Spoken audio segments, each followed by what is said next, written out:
Another crucial part of the wetland is the ecosystem that survives in the water itself. Millbrook Marsh sits at the junction of Bathgate Spring and Thompson Run, which flows into Slab Cabin Run, which all eventually empties into Spring Creek. Altogether, Millbrook Marsh has about 0.9 miles of flowing water, which is home to an abundance of life. My main goal today is to shine a light on the food web of the creek and how it all relates to not only from animal to animal, but from fauna to the other topics of exploration like hydrology, geology, and vegetation.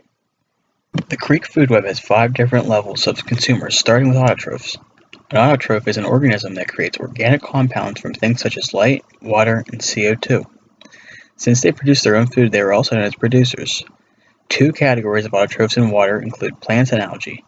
Some examples of aquatic plants at Millbrook Marsh include the watercress and bladderwort. Some examples of algae include didymo and filamentous. These are the base of the food chain and are a crucial part of any thriving ecosystem. The second part of the food web is the primary consumer. These are herbivores who eat the plants and algae. In this ecosystem, the main primary consumers are insects and any herbivorous animals like beavers who live mainly in the water. Common insects found in this food web include caddisfly nymphs and mayfly nymphs. Also included are snails, small fish, ducks, and crayfish. The next step up in the food web is the secondary consumer, also known as omnivores, who eat the primary consumers and also some autotrophs.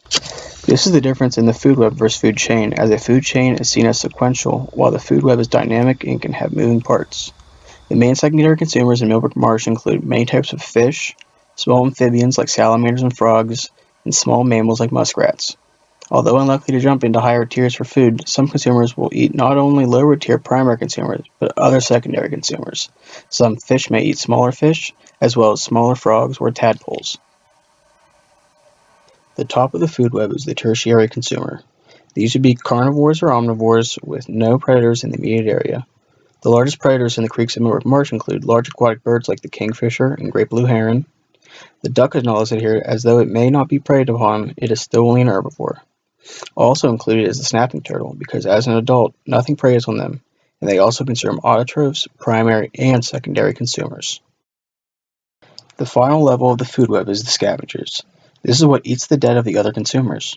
This section includes a few dedicated scavengers like worms and some bugs, but may also contain some organisms already included in other sections, like some insects as well as crayfish, and even some algae can use the nutrients to enrich themselves.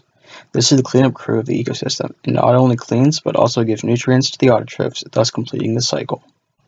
The first and most obvious crossover is between the fauna and the vegetation. A part of having a healthy ecosystem is the presence of a variety of life. By having lots of plants and animals, it shows that the area is thriving. The fauna of the creek has a direct link to the vegetation, or as I call them, the autotrophs. The vegetation is the start of the energy chain to be transferred from group to group and fauna to fauna. And also, like I talked about, when animals in the creek decompose, the nutrients can be retaken up by the plants and algae to help bring it full circle. Another way animals benefit from plants is some birds might use plants to help build their nests. Based on the food web, it is easy to see how crucial vegetation is to the fauna. The fauna of the creek also works hand in hand with hydrology, since that is what these animals are in most of the time. Without certain water conditions, many of the creek's fauna would not be able to survive there. Take the brook trout, for example, who needs very well oxygenated, clear water that is near a neutral pH and colder water to thrive. The creeks, springs, and groundwater of central PA is a good location for these fish to live, as the marsh and spring water helps keep the water clear, and the quick-moving water improves oxygenation. For the same reasons, the water is also consistent temperature for most part, depending on the season. Another way water is related to the fauna is by helping bring nutrients to the plants and algae. The quick-moving water can pick up and receive nutrients from upstream and bring them to plants downstream who need it. Finally, the fauna actually relate to the geology too. Some animals will nest or burrow in the sandy and silty creek banks. When the creek meanders, it drops and piles up sediment to form little islands where birds, turtles, and snakes may rest. Also, with the sediment brought from upstream with nutrients, helps support plant life in the river. Finally, the animals can actually change the geology by worms changing the soil composition when animals die. Another far-off way could be fossilization of animals in rock formation over a very long timeline.